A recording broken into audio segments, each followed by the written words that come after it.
This is episode 23 of This Makes Me Happy. In today's conversation, we're not following the format precisely because the pre-recording got right into the topic and we decided instead of stopping and resetting, we would just go straight into it. So today we're going to hear from Neilson, who is a co-creator and strategist at Stoke, a consultant firm focused on strategy, performance, and sustainability in the built environment.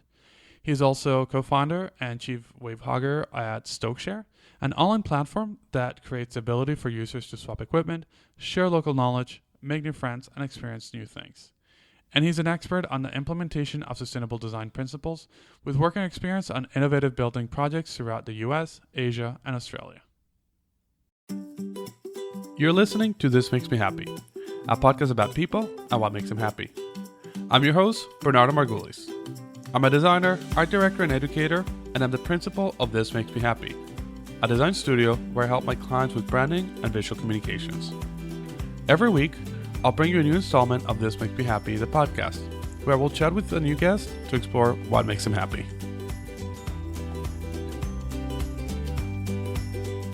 You're saying what you're realizing is what everyone else is realizing, that it's a fairly profound question. It seems really simple and like something you don't even think about on a daily basis or even long term.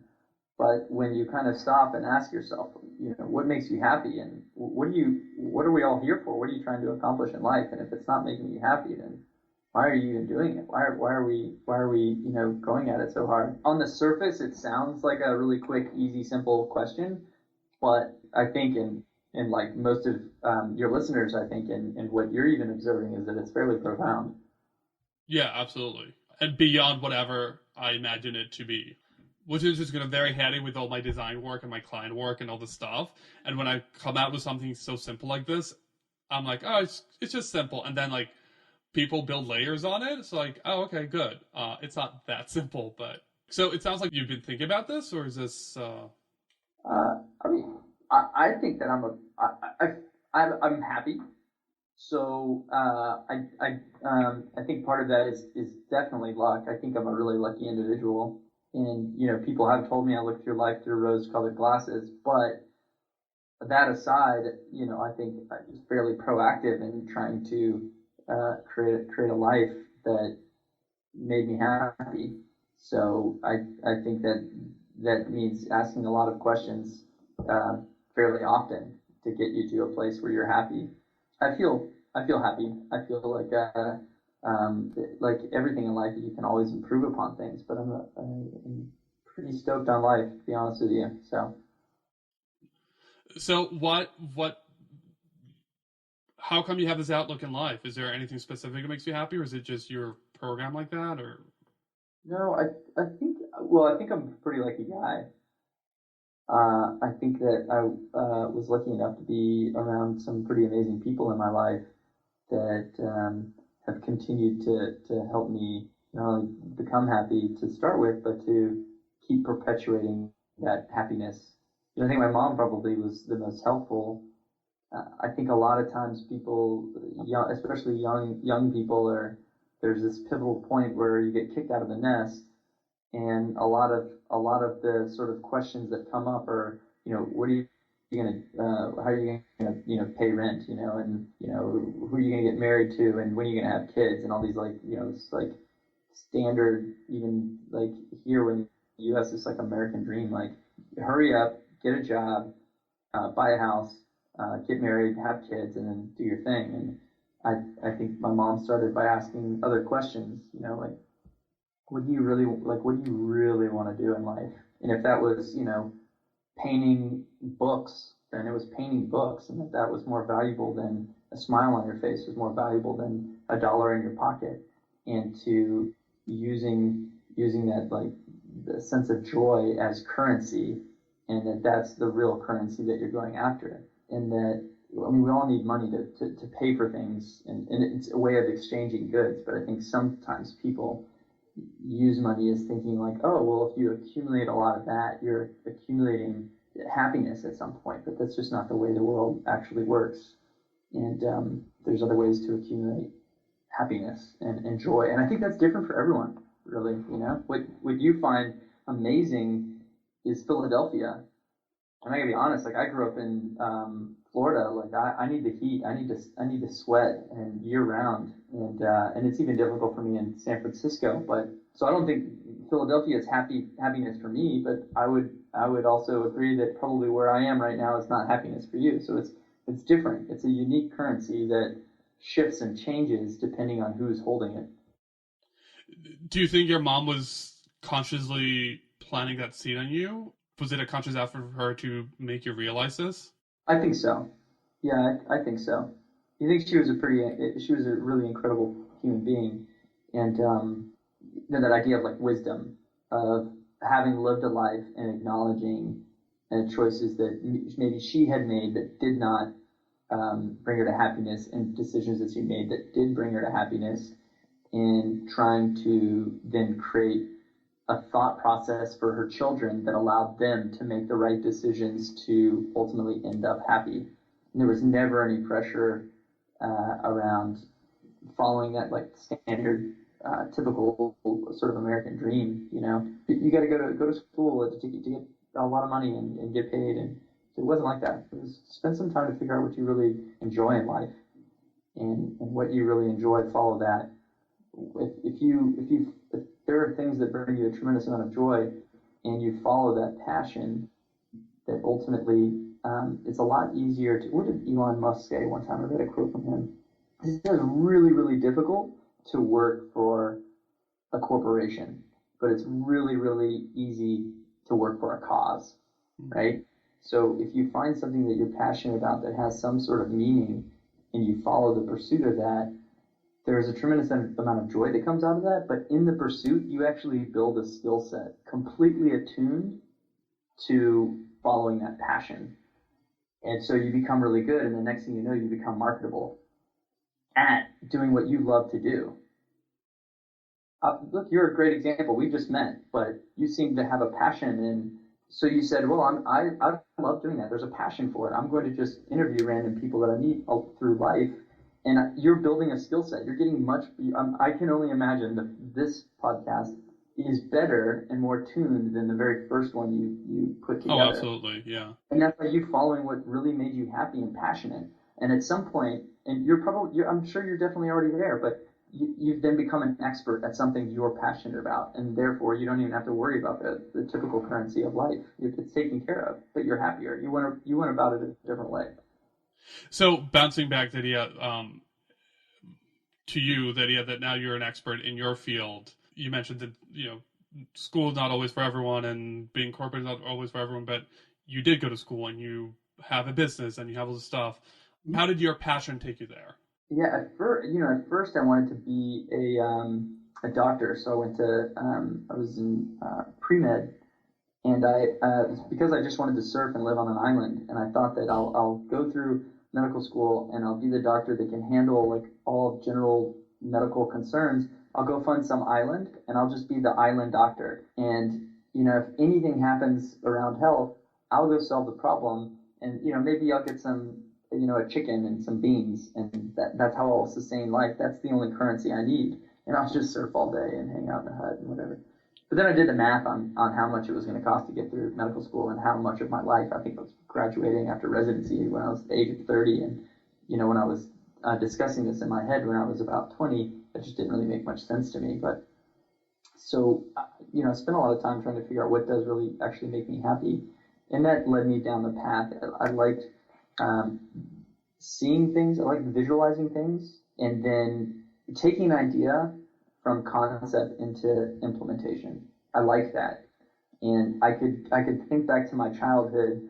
Different case studies have brought me a lot of joy, like building a tree house in the forest. Like there was a vision, saw 3 trees, and determined that hey, it can look like this, and then getting a group of people together and building a tree house, and then playing in it as kids in the forest for several summers. Like that brought me a lot of joy. And so I started looking at what else in life can allow me to take that idea, and move it forward. And so the idea of buildings was that, you have an idea for a building, you design it, and you create it and let it operate. But then this connection that I always had with nature and a love for nature meant that I needed to find ways to design and create buildings that were in sync with nature and with the natural world, as opposed to destructing the natural world. After lots of like iterations of trying to find those two things that oftentimes are butting heads against each other, right? Using resources to create something that's man-made, using natural resources to create something that's man-made without destructing those natural resources over the long term. It's not an easy thing. It's a little bit of a challenge, but that was a challenge that sounded really exciting to me. So then I went to school to further my understanding of that. Even when I was done with undergrad, that I found myself yearning for more and more knowledge around that. So I spent a lot of time reading books and researching on the web and doing all kinds, but it didn't quench my thirst enough. Like I didn't have enough, and so I decided to quit my job and go to graduate school and just dedicate a couple of years to focus on absolutely nothing else but diving as deep as I could into the idea of creating sustainable buildings. And again, it was constantly asking myself, where did it bring me joy previously, and how can I carry that joy forward in that next sort of chapter of life? And it really stemmed from jumping in rivers and catching turtles and building tree houses, and I'm doing something very similar now. So were you always this way, always shaping what you're going to do based on what brings you joy and what makes you happy? Yeah, I think so. But there's another element that I started to play with outside of joy, which is kind of like an underlying theme of happiness, which is that I think that every decision in life that you make and every activity you take in life, there's a line right down the middle, and on one side of that line is the problem, and one side is the solution. And so I feel like we need to be responsible citizens of the society at large that we live in, and that social fabric, as well as the planet Earth that we happen to be cohabitating on. And that decisions that I make every day are could be part of the problem to jeopardizing that social fabric or that environmental um, makeup, or it could be part of the solution, which is creating a more robust and sustainable social fabric and restoring the planet. And so I choose to work and play and research and study everything associated with the solution side of those issues, and that brings me happiness. Do you think we all have this greater purpose? Yeah, I think we have definitely everyone has the capacity for it. Whether they've harnessed that capacity or not, that's up to everyone. But the capacity is there as human beings. It's love. It's just defining what you want to focus that love on. You mentioned before that you make decisions based on what's the greater good for the fabric of society, and that's what brings you happy. Is it always about what makes society good, or is there ever a moment it's like, all right, this is what makes Warren happy, regardless of the outside? Yeah, sure. I'm sure there's examples. Of course, different decisions you make have different weight to them. So try to think about all the situations that have a significant amount of weight, and really make that decision. Gosh, what did I like? Here's a simple one, and I'm kind of a little bit of a greenie, so bear with me. But I forgot my water bottle at the house, and so I was in this meeting with a client earlier, and there was water on the table, and I was thirsty, and I was like, I'm going to go with the plastic water bottle. I know that's not totally, it's really against what I think is really appropriate, in this day and age. But I'm thirst, and I've got another 2 hours of presenting to this client, and as opposed to like just waiting out 2 hours to do what I was probably the environmentally conscious thing to do, I was like, I'm going to waver here and grab the plastic bottle and drink out of it. A little part of me died. Do you at least recycle Yeah, yeah. or downcycle or upcycle, depending Did you on? cycle it? Now that translates into your work. You help build sustainably and ethically, and then you also have Stoke Share, where it's about sharing and embracing the outdoors. How does it feel that every day what you do is contributing to this cause that makes you happy? I mean, how do I feel? I guess it makes me happy. It makes the challenges of trying to do difficult things much easier. if starting a tech startup was as difficult as it is, and it killed puppies at the same time, I would have quit a long time ago, right? The fact that it's a cause, the fact that it's when people, I don't want to speak just to me, it sounds a little bit egotistical, but I think when people follow a cause and a mission, you can overcome more obstacles than you think you actually could. It engages the spirit in ways that allow you to endure more, and then ultimately, just holds on to that like string of happiness even through the difficult times. I don't know really a better way to put that. Is there ever a situation where you know that you should be doing something, that something is the best solution for society or for the environment, but it's not necessarily something that makes you happy, and all right, I still have to do it and I'll do it? Sure. I, I mean that's all the time. Trying to think of like a more I've got like dumb examples and I'm trying to think of something a little bit more interesting. I was just gonna go with the dumb example that's on my head right now. In where our apartment is in the city in San Francisco, and composting is in the summer. We just get lots of flies. They just come in, and I can't find a way to like try to prevent the flies from flying around our kitchen when we're composting. And so there's the challenge, right? Like I know it's the right thing to do, but I'm tired of flies like flying around my house and dinner like for 2 months. I got to find a better example than that. But I don't. I mean, it happens all the time. I mean, I'm sure you can think of things too, where you just say, what's the conscious, the appropriate thing to do in this situation, and it's just a little bit more difficult because you're a human being and you have your own self interest.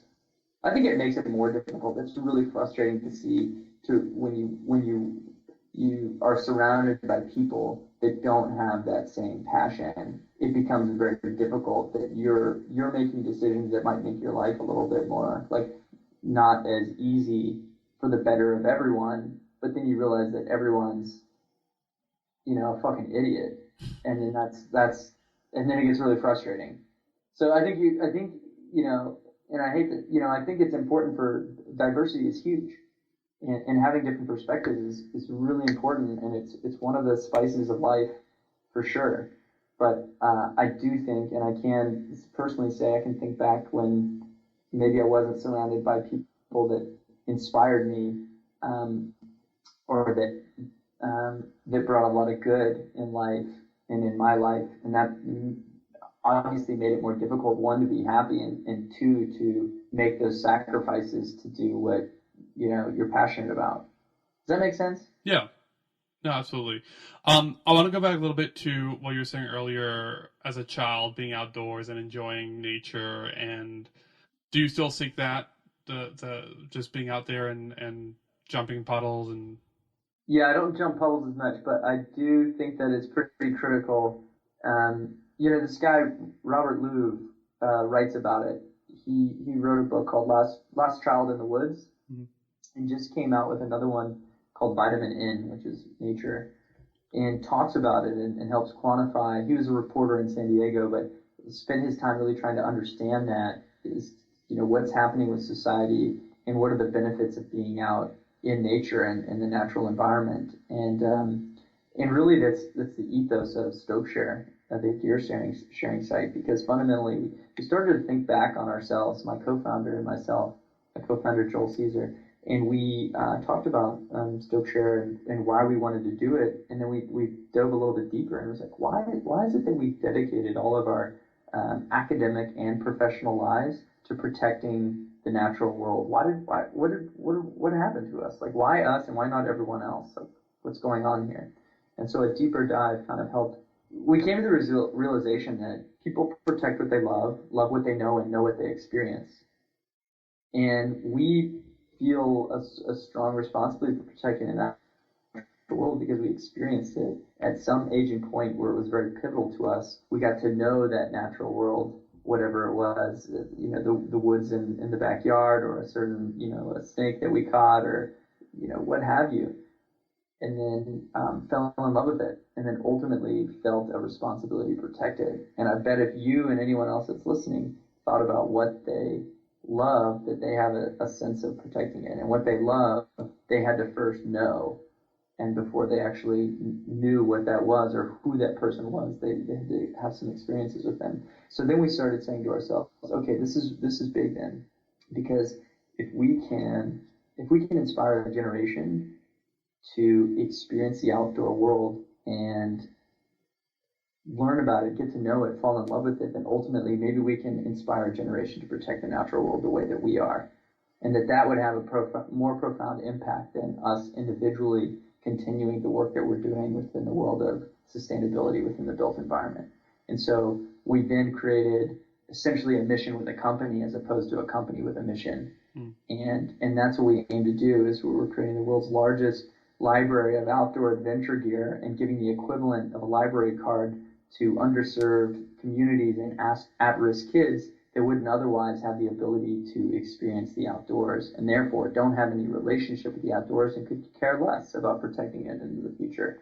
So as we're creating the world's largest library of this gear, we sync up and connect with nonprofits around the U.S. and hopefully the world that are working with youth and give them free access and teach them how to surf and camp and backpack and rock climb and canoe and kayak and ski and snowboard and help build a relationship for them to foster throughout their lives with the outdoor world.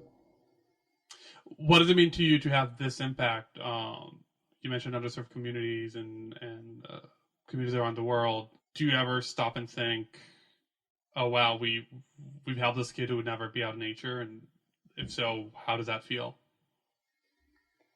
Yeah, I mean, it's pretty powerful. We did an event in Los Angeles with the LA Police Department, and they have a program they call the Cadet Program, where they work with sort of at-risk youth to create after-school programs. And we connected with them, and we said, here's what we're trying to accomplish and what we're trying to do, and they were all for it. And so we took this group of about 15 kids from the toughest neighborhood in LA and brought them the equivalent of 7 miles down the road and put them in the ocean, which they had never been in before, and taught them all how to surf.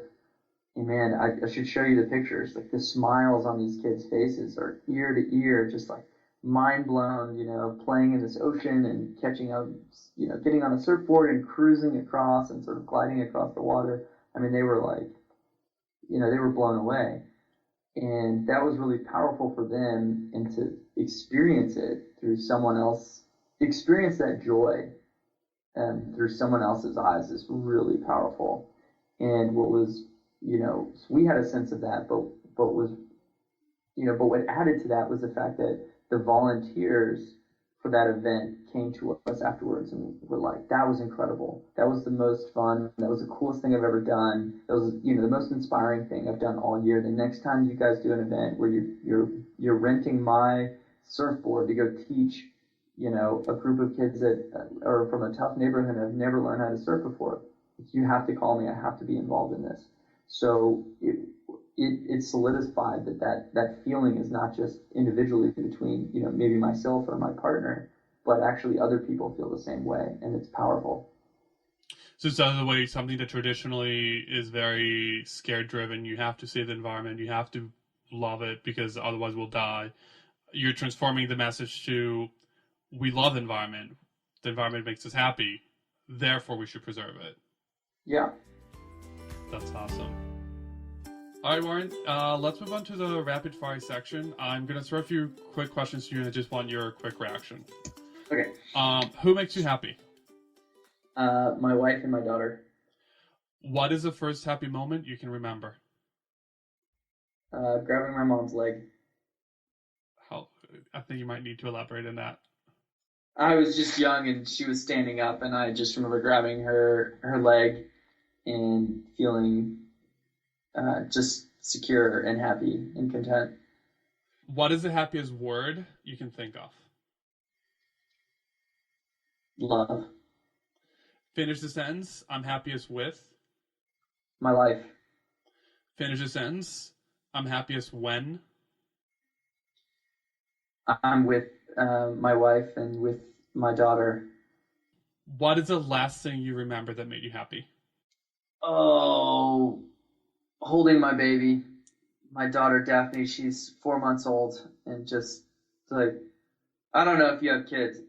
And I wasn't like this 4 months ago, but I'm telling you, it's like it's mind blowing how amazing and incredible having a child is. It's the coolest adventure in life.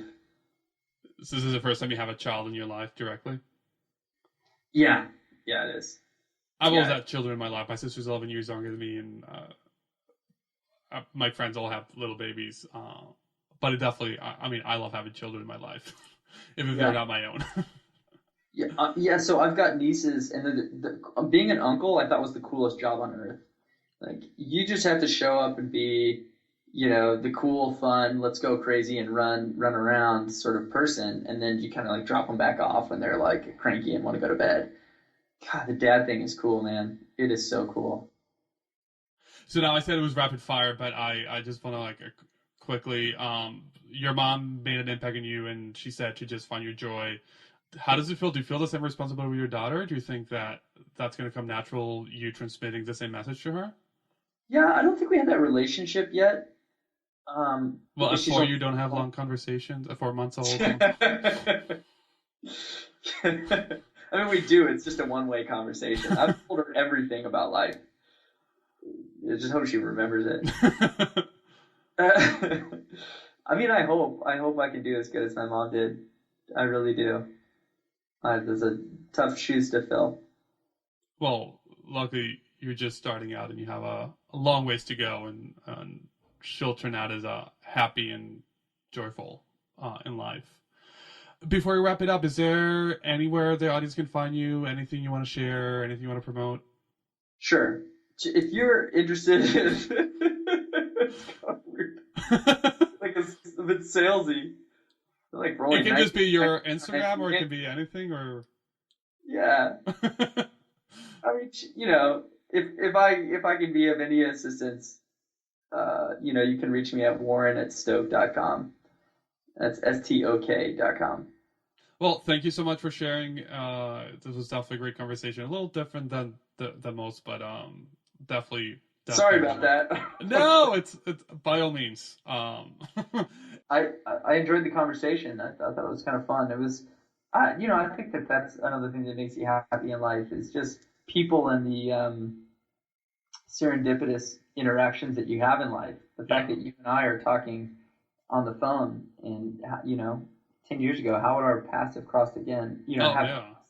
it's just I think life is fun that way, and it's pretty cool. So I enjoyed the conversation. Thanks for having me. No, thank you for joining. And the idea that you and Josh connected in Australia, even though you're both American, and then Yeah, now you and I connected. No, I love that. That's one of the things I love about technology.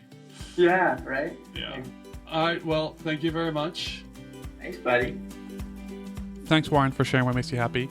And thank you to Joss Park, who you've heard it from a couple episodes ago. She connected Warren with me so we could record. Thank you to Jason Zapolo for editing this episode, to Orly Margulies for social media help, and to Rocio Castañeda for your ongoing support. Don't forget, you can find this episode and notes on it at thehappypodcast.com/episode 23. That's the number 23. And you can go to thehappypodcast.com for past episodes, resources, and a contact form if you want to send us some feedback. Don't forget, we're also on social media. You can find us on Twitter, Instagram, and Facebook at The Happy Podcast. You can also find us on YouTube at youtube.com/thehappypodcast. And if you like this project and you think that other people should listen to it and should learn about what makes other people happy, please make sure to go to iTunes, subscribe, and leave a positive review so that other people can find us. Thank you very much, and I'll see you next week.